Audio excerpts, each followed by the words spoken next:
Welcome back to Hearing Things with Julie and Brad. We are absolutely thrilled to have a special guest with us today, Debra Bare-Rogers. She is an exceptional leader of the ALDA Association, which is the Association for Late Deaf and Adults. You are the Region 1 Director, and that covers all of New England and further south. She is also an avid hiker who's going to talk to us about one of the adventures she has been on recently, and she's an author, among other things. So this is someone that we're so excited to have a chance to connect with and talk with.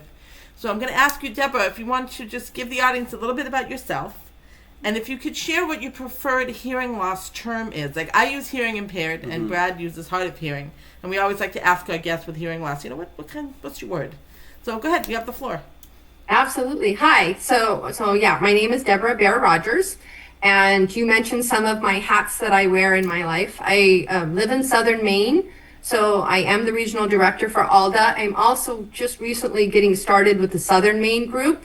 So we have a small couple of people getting started, and I want to share that, just a little bit about that, because we've done a couple of lunches working on getting it a little bit bigger, but I recently connected with the Maine Appalachian Trail Conservancy, and we had a hard of hearing awareness hike.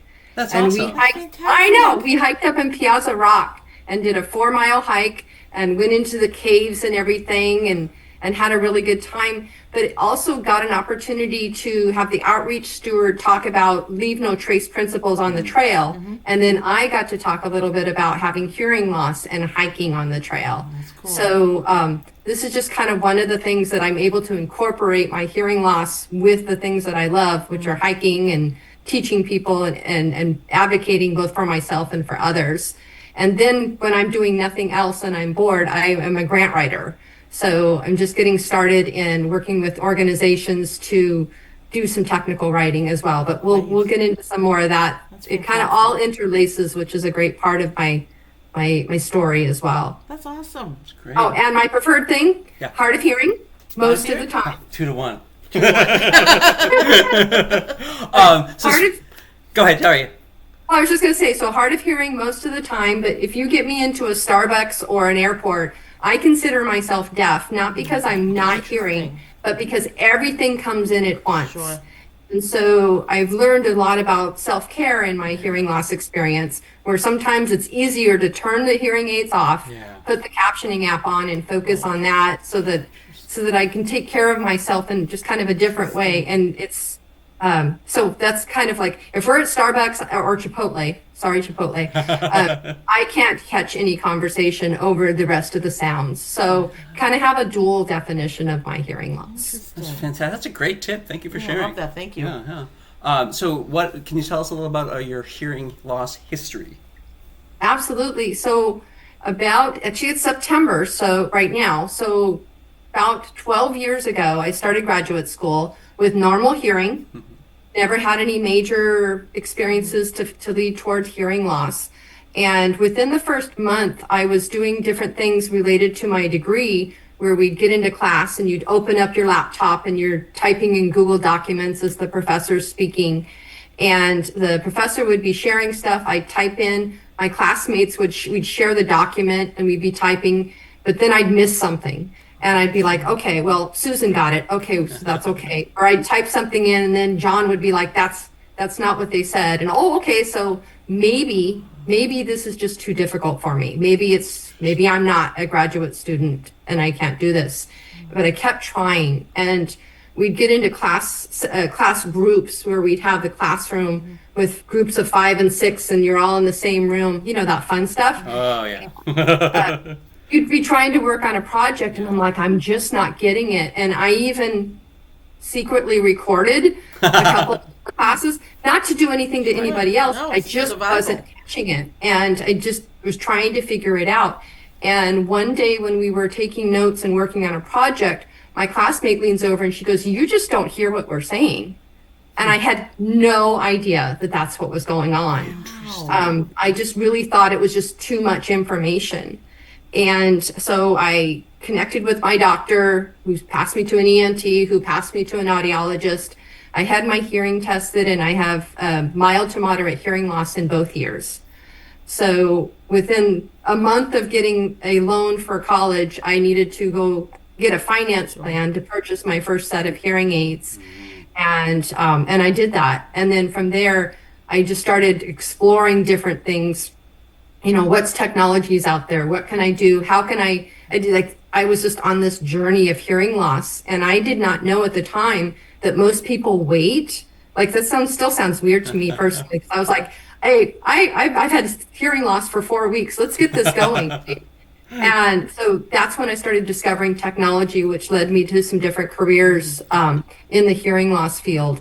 And from there, now it's like any kind of technology I can learn about, Bluetooth, captioning. I've learned sign language, just to kind of create this, for me, this toolkit of how I'm going to communicate and understand what's going on around me. And as my hearing loss progresses, it's now kind of a superpower. It's like giving me the ability to learn all kinds of new things just based on communication. So that's really kind of you wrote the word history in the question, and my head kind of went like the journey, because it really is a journey when it's a journey, 100%. Whether we grow up with hearing loss of different degrees or it suddenly comes on.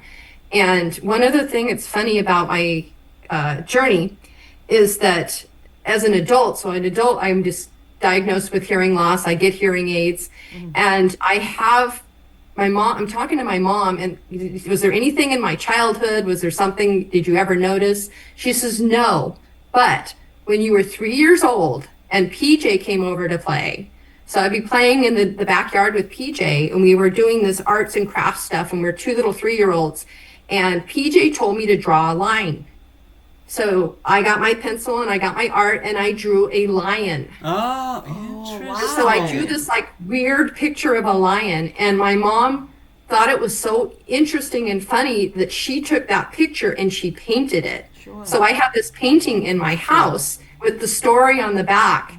And at the time, it didn't have to do with hearing loss. It was just like, look at Debra just kind of doing her own thing. And that is like, there's some indication that I already had some type of hearing loss, even from early in my childhood. Wow. So I've got that picture on my wall. I should have had it here, but picture on my wall that is just an example of that. So that's really might be where my story started, even years earlier. So. Sure. Well, that's a great story. That's a wonderful anecdote, and it does make you wonder, what else was missed along the way, or what else was, kind of misconstrued, or what other creative solution or strategies did you have in place that maybe you didn't realize growing up until it was much more noticeable as an adult. I commend you for learning about the loss and taking action right away. I think that's just to be commended, because that is not an easy step to take. We were born with our hearing loss, so we didn't have to make those decisions. But so many older folks with sudden onset, you're right, do wait or try and dismiss it or whatever. But good for you for just grabbing that and taking care of what you're taking care of. Your quality of life is probably so much better. Emotional and mental health and everything that comes with that. I didn't know there was a choice. I was like, I'm one of those people. It's like, I've got this. Let me run with it. And absolutely. No, just brought that to that as well. That's awesome. That's great. Good for you. Okay, now we know that you are a passionate hiker, and I've been waiting for this interview. I want to know all about the Appalachian Trail. As someone with hearing loss, why hiking? Why the AT? I mean, why? Me, hikes around Nordstrom's. Why? And then how the hearing loss factored into that. So the floor is yours. I'd love to hear about it. Absolutely. So back in probably February or March of 2023, I had gotten to know a woman up in northern Maine, and we had gone on some different backpacking and hiking trips. And so she reached out to me and she said, I'm going to retire in February of 24, and Roger says I can hike the Appalachian Trail. Do you want to go with me? I have to bring somebody who's crazy enough to say yes. And I said, well, let me ask my husband, and I'll see what he says. And so I said, Chris, so Donna's retiring next year, and then she's going to hike the Appalachian Trail from Georgia to Maine, 2,200 miles. Can I quit my job and go with her? And what I remember, like not even without a second breath, he said, absolutely, quit your job. I'll drive you to Georgia and you can walk home. Walk home from Georgia. And that's literally what happened. That's fantastic. That is great. And when I made that commitment to do that, and kind of like anybody probably that makes a decision to do something big, it was like, okay, what did I just say? What did I just commit to do? Now I got to really do this. And my hearing loss was something that I really had to think about. Couple of things that I was concerned about. Will I hear a bear? Will I hear a rattlesnake? Right. When I take my hearing aids out, I can hear okay. But when I go to sleep and you walk by my tent, I'm not going to hear that. So what are these other things that are going to happen? Is the bad guy going to come and take, I don't know, I don't want to say anything negative on this, but like, am I going to get hurt because I didn't hear it? It's a thought, Of course. And so those things kind of factored in and like, can I really do this? And one thing about me, part of my personality is like, oh my gosh, this scares me. Like, wait, now I gotta come back. I am not gonna not do a hike or a backpacking trip because I have hearing loss. So how can I, what's the workaround? What do I need to know? So you asked me a little bit about the Appalachian Trail and kind of like, we talked a little bit about how to prepare for that. So I did a lot of research on the Appalachian Trail, on hiking, on just in general, like, can I really quit my job and be gone for 6 months and trust that everything's going to be happening at home? But also, how am I going to take care of my hearing while I'm out there? Right. Because so there are some articles and different things out there, and I've written some since then that talk about like, okay, here's your disability, here's what you need to do a little, be prepared or to have with you or to keep in mind when you have hearing loss. I hiked with a hearing person, somebody who knew somebody who was hard of hearing in her family, but hadn't really been educated. Like, how are we going to communicate for the next six and a half months when I can't hear everything that's being said? And when you're hiking like this, one behind the other with a backpack, the sounds I'm getting are the backpack and the feet and the dirt and the crackling, and then we're having a conversation. So Donna and I had to prepare, I should call her Steady because that's her trail name, but Steady and I had to prepare, talk about that. Like, how are we going to communicate? And there's going to be times when you're going to ask me about where we're going to stop for the night. Well, I had to let her know, let's talk about that when we stop at lunch, for example.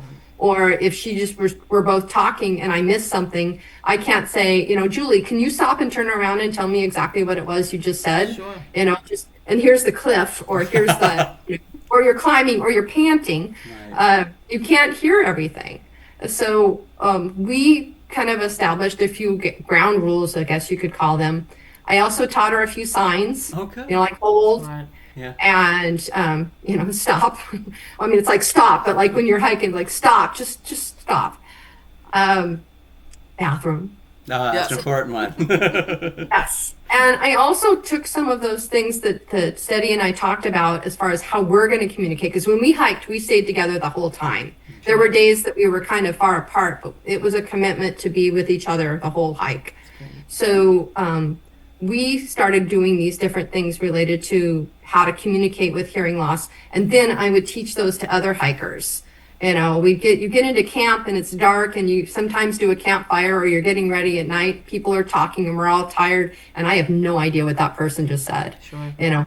I also had to remember for myself, is it that important that I caught every detail that, that Julie and Brad said when they were walking by my tent? And also having the support back home of people that I can connect with and having a bad hearing day, or it was raining, so I didn't have my hearing aids, so I missed information today or missed what they were talking about.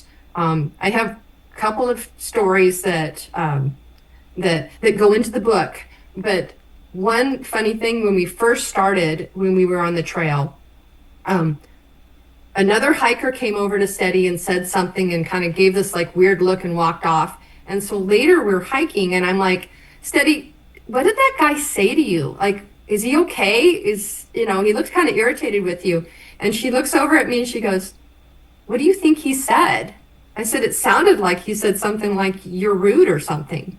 And she was like, no, he said he had the same backpack back home and he used a different one this time. Huh. So I totally heard a different conversation and went by the body language of a tire hiker and totally had a different experience than she did. Happened several times, but this particular one, she was like, she knew what to ask. What do you think he said? So the other thing I say about hiking on the Appalachian Trail, like I said, I wasn't going to hear everything. We saw 12 bear, and some were cubs and some were big. The bears looked at us. They have no interest in us. We had one that kind of crossed our path and took his time. We're like, go on, keep going. And he's like, what are you? Like, why are you here? And I did hear a bear jump out of a tree. So I was very excited in the fact that, like, I heard that plunk. Sure. Because was I going to hear that? We saw 2 or 3 rattlesnakes. I did not hear the rattle of the rattlesnake. What I heard was Steady going, that's a rattlesnake. So that was another thing I told her. I said, like, if you hear a sound that's concerning, yes, let me know. And when we saw the bear and we saw the snakes, and there's venomous snakes all the way up to, I think, like New York or New Jersey, and then they stopped being venomous, which was awesome. But she would let me know. She hates snakes, so I heard that one really well. Be like, snake. Oops, sorry. But bear and so those different sounds. So just kind of remembering to be gentle with myself when I didn't catch things, when I didn't catch sounds. And some days that meant like turning my hearing aids off. I would let her know, by the way, I'm turning these off, or it's raining, I'm putting them away. So I communicated with her, like, I'm not going to be able to communicate or understand exactly what's being said today. And that's okay. So I'm kind of moving my notes down a little bit while I talk here. So those were just some different experiences I had. And also preparing myself as well. I went to my audiologist beforehand, had him check my hearing aids, get them all clean. We kind of established, like, if I have any questions, I could email them. They would try and help connect me with an audiologist if I needed to. The reality was, when you're on trail, even when you get off trail, there are small towns that there's not. So I had a couple different kind of backup plan ideas. That if I had to, I could go without my hearing aids. I did have some hearing devices that my husband could send to me if I needed. They weren't going to be as good, but I would have something if I had to, if they were broken or something. So kind of having a game plan on that was helpful. And as well as knowing how I'm going to take care of my hearing aids on trail. I got extra filters and extra cleaning stuff. I had one of those. There's a dry bucket. Oh yeah, bucket, a dry canister. Yep. And I took there's like a little filter, for lack of a better word, a little sponge filter, and I took that and triple ziplocked that, and I had that with me because I didn't want this big thing in my backpack. Right. And there were times when, if my hearing aids, every couple days or with moisture and sweat and stuff, I could pop them into the little bag, into my belt, my fanny pack or part of my backpack, and let them kind of clean a little bit and dry a little bit. It wasn't as good as being off trail, but that way I was taking care of my devices as well. And then having extra things, I had a power bank to charge my smart charger, so that gave me 3 days worth of hearing aid. And then if we were going to go 5 days between trails, I would take one aid out and just use one during the day and then switch. So just kind of trying these different things to stretch out how well my hearing aids work. I was so heartbroken when my hearing aids broke before the trail and I had to go with rechargeables. I'm like, I want those little batteries, like just for 6 more months. Yeah. Interesting. So I ended up with it weighs 8 ounces, by the way, an 8 ounce. So anybody who backpacks knows what I'm talking about. Know this weight stuff. So those were things that I did to kind of prepare myself for the trail. as well as just knowing that like sometimes everything on your list, just like hiking, any kind of hiking, you're going to be prepared and something's going to flip upside down and it's a different plan. Yeah. So those were things that helped me out on the trail, just to make things a little bit easier, and also just focus on being outside and just the beautiful day and the bad. It just, even a rainy day was cool, Yeah, sure. even when it wasn't, right? So yeah. So That's those are the great. things that That's my such- experience on the AT. That's all. So let me I'm gonna ask get you out there, Julie. Wait, was it easy? Did you try with steady in front of you and behind when you were hiking? Did you try both ways? So like We did. Which was easier for you to deal with hearing wise?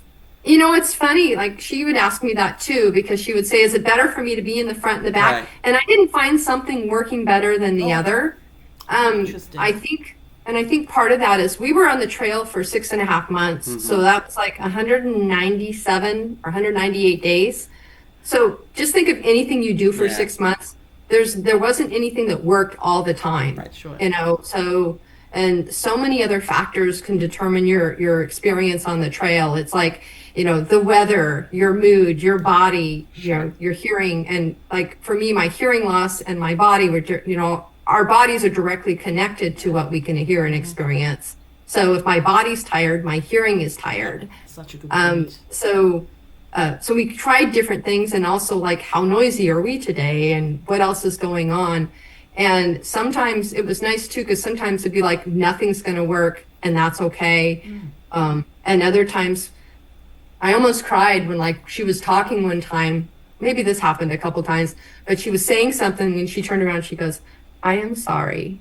What I was saying was this. And it was just like all of a sudden, like, you're like, oh, because Sure. she really wanted me to know what she was saying. And it dawned on her that I wasn't going to get it unless she stopped and turned around. Yeah. So whether we're in front or back really didn't factor in, just troubleshooting more or less.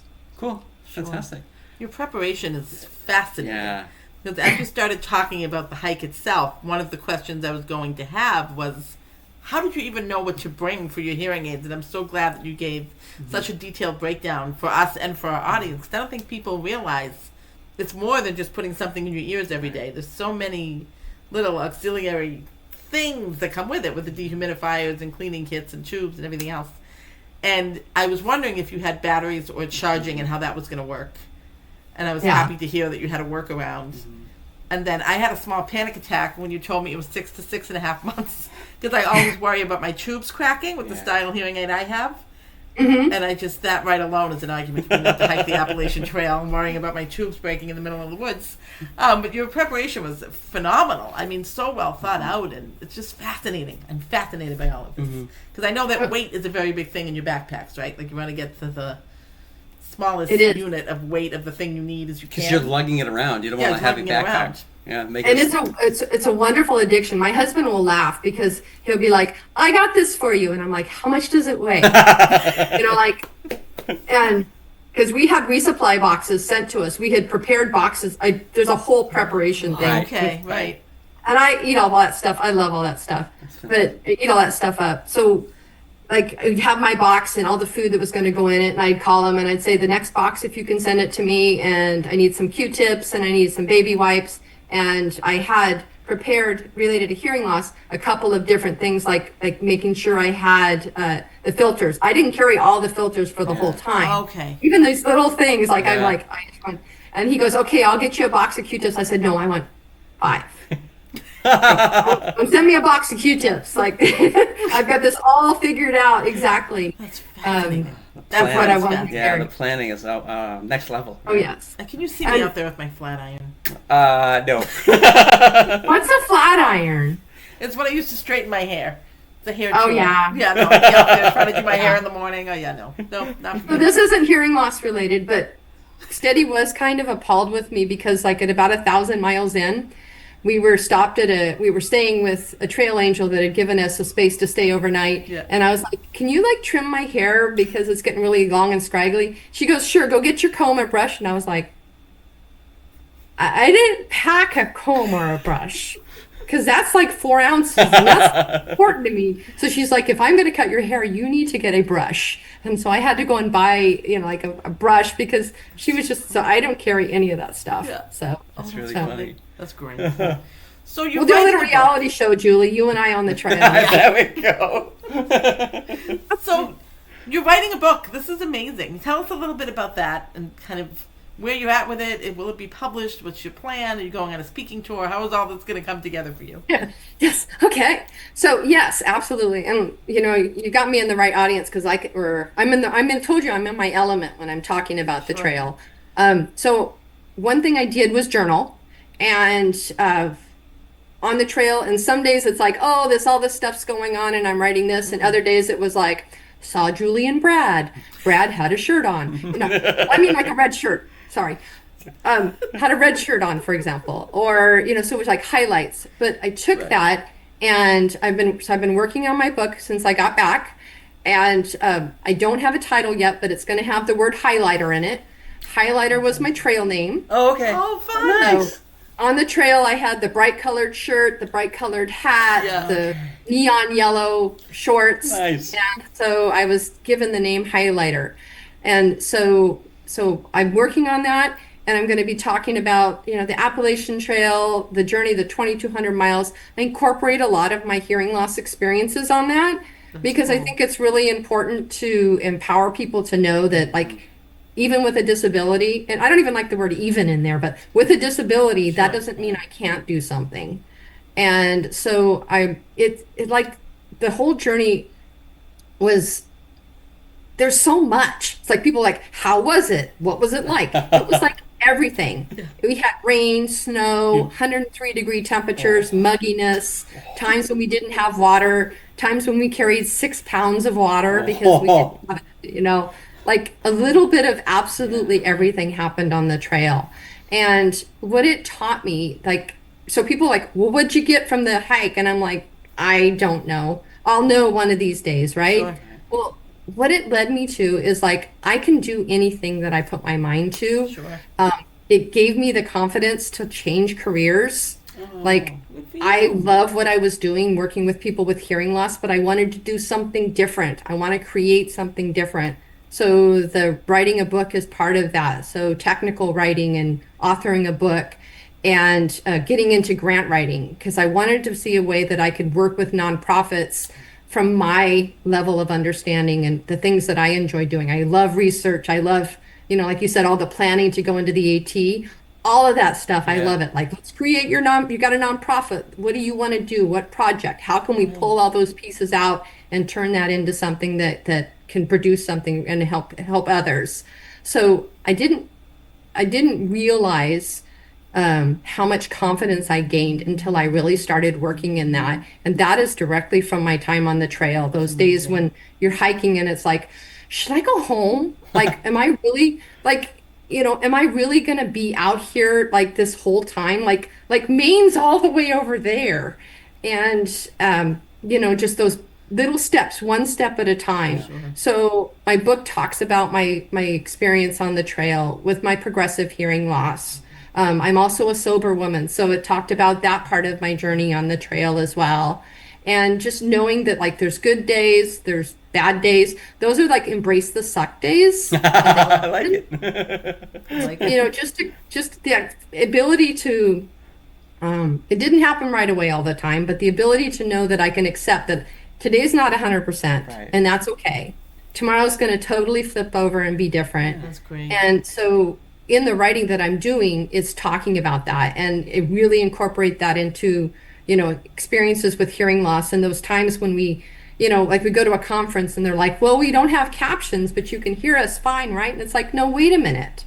Now I can even more advocate for myself and speak up and go, no, this is what needs to happen. And here's the resources. And yes, I'll walk you through this process, but then how can you carry this forward in working with, in your next conferences, for example? Yeah. And so I've gotten more confident in doing that just by the trail. And it's like, so now everything's like on a filter. It's like, oh, I don't have to do that. I hiked the AT. Or like, I can do that. I hiked the AT. Exactly. So it's just kind of an interesting barometer. And so my writing has been about that.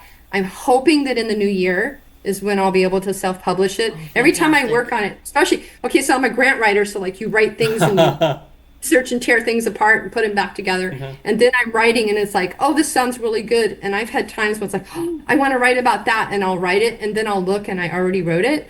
And so like putting those together. So it's been a fun journey, but hopefully in the new year, we'll be looking at getting that published and being able to share. So can't wait. Let us know. Let us know. Keep us posted. Know. Absolutely. Absolutely. Absolutely.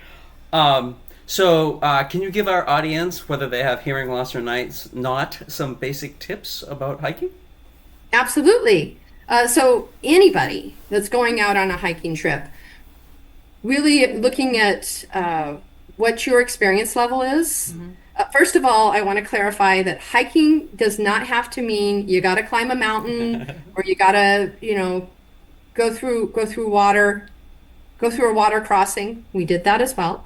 But it doesn't have to be this big monster thing. I have a lot of friends that be like, I'll hike with you, but I can't hike like you. And I'm like, that's okay. So looking at what you want to do for hiking. So for some people, it's going down the road and back for 3 miles and just going out, where you can see the woods and stuff. So judging your experience, don't put yourself in a situation where it's like, Julie and Brad come up to Maine and it's like, let's go climb a mountain. I'm like, well, have you climbed a mountain before? And like, what's your definition of a mountain? I'm from California and now I'm here in Maine and like these mountains and stuff is different than what I used to do. Also, is this your first time hitting the trail and talking to somebody? Like, again, like let's say the three of us decided to do a hike and you guys are coming up into the area. I will ask you about that. Like, what do you enjoy hiking? What do you enjoy doing? Did I want to put you in a situation? I also don't want to set up a hike for the three of us and then all of a sudden you guys are like, yeah, we're in a mile, we're done. And I'm like, I was going to do like 6 today. And that's what we talked about. Yeah. So also making sure you have the right equipment. There's so many resources online, the 10 essentials, which include like enough hydration, enough food, flashlight, they say a compass, but some kind of way to keep track of where you are. Maybe it's a map. Maybe it's in some hiking trails, they actually have things like little paper brochures and stuff. I always grab one of those, even if later I'll toss it back in. So I have some physical piece of paper that talks about where I'm going to be hiking. Checking out where you're going to be hiking and understanding, like right here, we still have ticks here in Maine. So ticks, or if you're further south and you're snakes and spiders, and not to be afraid of those, but just be aware of what's happening around you when you're going to be out there. And are you physically fit to hike? I've had people that I've hiked with, and then as we're getting into mile 2, they're like, I have this thing with my knee. And it's like, okay, I don't want to set you up to fail. I want you to enjoy your hike. So making sure you're physically fit. Back to the 10 essentials really quick, I want to mention, I've always carried a day pack with, 10 essentials and the basic things to have on a trip. I always end up carrying like tuna and a granola bar extra. What if I sprained my ankle here and it's a while till I get back? A few years ago here in the New England, there was a woman in New Hampshire who hiked at Thanksgiving time, and she did not have everything she needed to be a prepared hiker. She got injured and unfortunately she passed. So one other thing I carry is I have this long sleeve thermal shirt. It's always in my bag. It's not good for hiking, but if I sprain my ankle and I have to sit here in the cold waiting till you guys come and rescue me or waiting till I get a hold of somebody or whatever, I have this extra layer. So I called it my Emily layer because I named it after her, and that is always in my pack, especially in my day pack. That extra layer that you probably wouldn't wear hiking, but you need it to keep warm. Having something with you is super important. Even, we're just going to go for 3 miles. I still have all that stuff with me. And I've hiked with people that bring a water bottle and a granola bar, and I'm like, I try not to like be sassy about it, but I try and help them get prepared. Like, let's go do this fun thing. And if something happens, let's make sure we're prepared about it. The other thing is, making sure you understand the environment. ALDA is going to Colorado this year. I'm going to go to Colorado. I'm going to do some hiking with another ALDA in there. And we have to make sure that we're prepared. Like, what's the temperature going to be like? The altitude is going to be different. You know, preparing our bodies. We were going to go hike, and then that night I'm going to fly home. And I was like, well, maybe I need to kind of adjust my plan a little bit and make sure that we stay in a hotel, for example, before I fly the next day, so that I make sure I take care of myself, because I don't hike in that environment on a regular basis. We're starting at a mile high. I guess that's what Denver's called, is the mile high city, and which is about 5,000 feet of elevation already. So knowing your environment, higher elevations. Are you going to hike alone? Or are you going to hike with a friend? The other thing that I do when I hike, even if I just go like if I go down the road, I don't necessarily do this, but I'm going to go on an extended hike. I let people know. I contact my mom and I contact my husband, because our life is in different places right now. He's working in Maryland, and I let him know, here's where I'm going to be.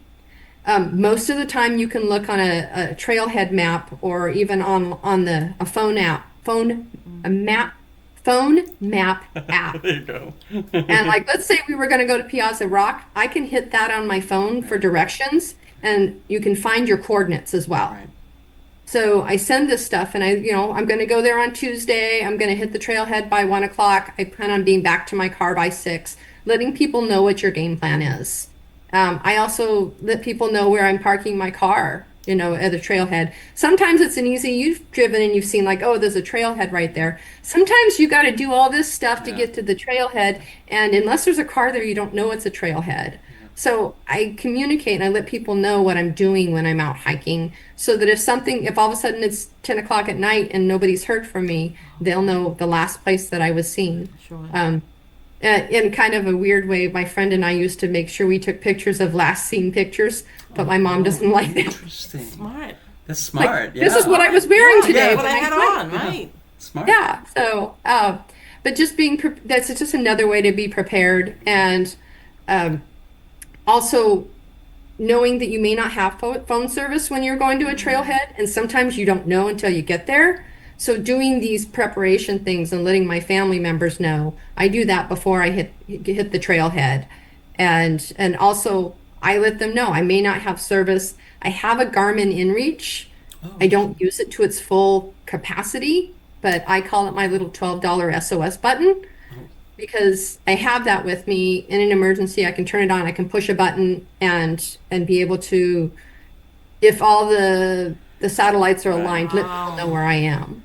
So those are just some really simple things to do, but just makes it more enjoyable to know that you've got the safety things in mind before you hit the trail. And then also checking the weather. Right. I had to cancel a few things. It's like, it's really going to be storming or thunder and lightning. I'm like, man, like maybe not. Yeah. But the truth is, I don't need to be on a mountain in a thunderstorm. Sure. That's fantastic. That was all really great. Thank you so much. What's one thing you wish that people knew about a hearing loss or hearing devices? What's one thing that you just wish everybody knew automatically? Because I know there's a lot of misconceptions out there or misunderstandings. Yes. Gosh, and you say like everybody, like there's so many things that like people don't think about hearing loss unless it directly affects them. Bingo. And I wish that I wish there was like a blanket way of like we joked about earlier. It's like, oh, you have hearing loss, you must be able to read my lips. Yeah, that's what it is. And I can't do that. I wish people would understand that hearing aids are really important, but they don't 100% fix my hearing. Right. Absolutely. Mm-hmm. And so in a personal level, that's important. And then also, I generally want to know what you're saying. Sure. So if I have to ask you to repeat it a couple times, I understand that, and I'm like pointing to you guys, like Brad and I are at breakfast and he's eating and everything. And I'm like, I missed that. Can you say it again? And I'm more frustrated that because I want to understand what you're saying and don't misunderstand that I'm like nagging you, for example. Sure. At the same time, hearing loss doesn't make me weak. It's my superpower. This allows me to be more empathetic to other people in all aspects of my life. I'm not perfect, but when I do have a person in my life that has some memory issues. And so when we have conversations and then we have the conversation again and we have the same conversation a third time, they're trying their best, just like I am. Absolutely. So I think people, I would love it if people would understand that with hearing loss, there's so many different layers to it, where it's a strength and it can have weaknesses, but it doesn't make one weak. Sure. And then finally, because there's a little triangle here, but the other thing is I've had people say, can you convince my mom to wear her hearing aids? Some people don't want to, and that's just who they are. So it's important, and also there are other ways to communicate when somebody doesn't want to do something. Absolutely. But forcing somebody to wear hearing aids, if you made me carry a flat iron on the trail, I would all day, and I would not enjoy it. I probably would never use them. Yeah. Right? So those are kind of the three things. I know you wanted one thing, fantastic. but That's great. That's fantastic. Thank you. That was fantastic. Thank yeah. you. This was such Absolutely. an enjoyable conversation. I wish we had more time. I could keep going and going and going with you for hours. This has been fascinating. We really appreciate you taking the time. It's awesome. And I want to say one thing along those lines is that ALDA is having the conference, like I said, ALDACon in Denver. And my friend Carrie and I are speaking at that conference about hiking with hearing loss. Fantastic. So I'm going to talk about the Appalachian Trail. Carrie's going to talk about her experience on the Camino Frances. And so we have a big conference coming up, and we're excited. I can incorporate hiking and talking about it and sharing our experiences and resources. So that's great. Will it be it's a fun virtual or topic. Recorded at all? Will we be able to access it, or is it only in person?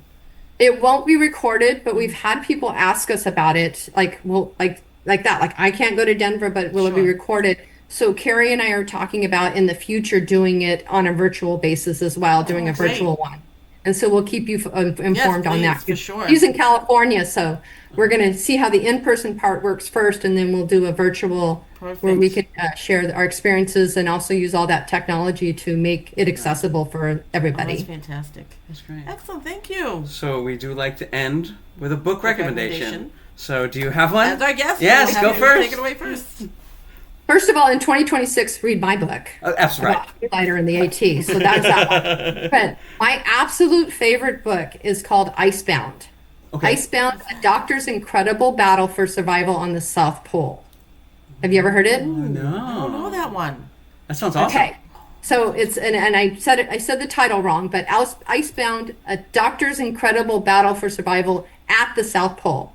This woman, Jerri Nielsen, she was a physician, and she had a lot of things going on in her life, a lot of crises, and so how can I escape this? How can I find something different? And she found an article about going and working as a physician in Antarctica for a year. That's so cool. And so she just totally left the life that she was in and went to Antarctica and worked with 40 other people there. She was the only physician. Huh. And she talks about her experience and how much she she finally found where home is in her heart, right? Yeah. And where she could be herself and feel very genuine and connect with people on a different level where we didn't have like all the chaos of the real world happening. And then during that year that she was there, she discovered that she had a lump and that she probably had breast cancer. So it also carries through her journey of having to take care of her own biopsy and treatment and what that took. And just listening to her book and because I listened to it on Audible, and her experience of like, here's where I am and I'm in my element, and then life happens and I can still grow and be stronger from it. It's a book that I've listened to a dozen times at least, because I just love that her journey was just like, so like I don't know if this is a real phrase, but like she came into herself, like she got to be who she was, as opposed to like, you're a physician, you need to make this money, you need to do this, you need to do that. She just got to be. So I would definitely recommend that. And her name is Jerri Nielsen. Okay. Fantastic. We'll put the link in Sounds the fantastic. description. That sounds. I'll have to Absolutely. add it to my list. That sounds fantastic. That's Yeah. great. Yeah. So, what do you got? So Okay, so for me, school is back in session. My kid's back. Love seeing all my students every day. They're a blast. And I'm always on the hunt for finding books with positive deaf and hard of hearing representation for my classroom library. And this one is called Ranvir Cannot Hear. And it takes place in India. And the artwork is absolutely unbelievable. And it's about this elephant who loses her hearing. Aww. And she's going on a journey to find it. Oh, that's sweet. It's the cutest thing ever. That's and really on sweet. her little trek, Yeah. she meets different animals who have a different ability. So like a bird that can't fly. Or another animal that can't dance, but they do their best. Can't dance. It's the cutest book ever, and it really delivers a nice message in a way that's relatable to some of my younger kids. Mm-hmm. And the pictures are absolutely beautiful. I don't know if they're going to show up here with the blurb. You can kind of see a little bit of the brightness of the artwork. Yeah. You kind of give the illusion of like it's like you have to buy the book to get the real experience. Fantastic. Yeah. I'm absolutely in love with it, and it's just a short little read. Yeah. I would say grade-wise, probably kindergarten would love it. Maybe some of your younger first graders. Yeah. It's a great read aloud at night. Yeah. And even though I teach 3rd, 4th, 5th, I always try and have multiple books at different levels in my classroom for my kids, because sometimes you just want to relax and read something easy. Yeah. And just take a break during Yes, snack. absolutely. So I'm always on the hunt for positive representation That's fantastic. in children's books. So this is my latest find. I love reading kids' books even now, right? Because it really presents the topic in a different manner. And so Yeah. I don't care how old you are. If it's a good book, doesn't matter who it's written for, That's right? right. Yeah. What do you got? So I'm going to take us in a completely different direction. So mine is Ender's Game by Orson Scott Card. So movie? it was a movie, yeah, a couple of movies. So it's about it's one of the classics. I think it was written in the '80s. So it's one of the big sci-fi classics. And a little precocious kid is getting trained to fight aliens, essentially. And then there's a really good twist at the end of that book. So if you do get into it, be careful because there are 16 books in the series. So yeah. So if you do like it, there's plenty more. His son started writing after he died. But yeah, so Ender's Game. Awesome. I love that. I do have a little bit of a book addiction. It's like somebody will mention a book. I'm like, oh, I have to buy that one. And then I have to, They're worse. the ones that go with it, of course. So, and then I actually there's a 3-mile walk that I do a couple days a week, and they have one of those little free libraries. Oh, fun. So I'm carrying a book, and so again, incorporate the walking and the book delivery, and then I come home with another 2, of course. That's awesome. Oh, that's great. Yeah, That's well, great. awesome. I love those book ideas, those book recommendations for Thank sure. you. And we'll put links in. Yep, we'll put all when the we links. post the video. The links will be there as well. So we're so happy to see you. This was fantastic. I know we connected Good at to the see New you. England conference, and so nice to see you again here. We are actually speaking to the Southeast HLAA chapter in November. Maine. Oh, Down East? In Maine. Down East, Maine. Wrong place. Yes. Southeast Maine. It's Down confusing because you have to go Down East. Oh my north. God! I have a hearing loss or something. Good Lord. Yeah. You have to go north to go south to get there. Down from East, California, you're going to the it's totally Southeast I'm chapter. going to Southeast. That's why. Yeah. Down East Maine chapter in November. So Yeah. we're really excited to see Awesome. them, see some of the other folks we met at the conference. So it's be fun. Is that going to be virtual? No, in person. It's in person. Oh, in person. Okay. Oh, Yeah. well, then you'll be up here. Let me know. You're going We'll to be pass up there. by. We will absolutely let you know once all that's set to Go go. hike. Gonna schlep We'll go your through the flat list. iron. Like my flat iron, my hairspray. Oh my goodness. Well, Debra, thank you so much for taking the time to come on and chat with us. We're so happy to see you. This was wonderful. Very informative, great. very interesting, and congratulations on that accomplishment. That is incredible. I do have one question for you back to the AT. I can't even imagine if you would be able to describe the feeling of that last step, Oh, yeah. knowing that it was completed. I Yeah. mean, that must have been euphoria beyond euphoria, or were you exhausted? Yeah. It was, it's another one of those things that was like a kind of a couple different things. Sure. In that, like, I thought, like, oh, we're going to take that last step and be like, oh my God, duh, and we live in Maine, like I said, and so you climb Katahdin, and then that's you summit. When you hit sure. Katahdin, hit the sign, you get to touch the sign, and then you walk. You still have to walk down. So then you walk another 5 miles, and that's where the husbands were. So by the time we got up there, we were like, and it was overcast, and we were excited to be done. We were more excited the night before, I think, though. Oh, we were okay, excited sure. to be done, but it was like, okay, we touched the sign. Let's take our picture. Okay, we gotta go. Like, there's chocolate, and you can eat it. But it was also like coming back afterwards was like all of a sudden you're back in reality and it's like I want to go back to the trail. Sure. So it was almost like a lingering thing where it's like it was awesome to finish, and now I've done about 80 miles this year on the AT because it's like you go back there, it's like still calling to me, and so it's not done yet. Fair enough. Yet. That's fantastic. Yeah. What an accomplishment. Congratulations again. We look Yeah. forward to your book. Thank you. We look forward to hopefully seeing a virtual presentation at some point in the future that you're presenting at ALDA in Colorado, and we'll connect again for sure. Wonderful. So good to Wonderful. see Thank you for having me. Absolutely. Take care. Bye-bye. Bye.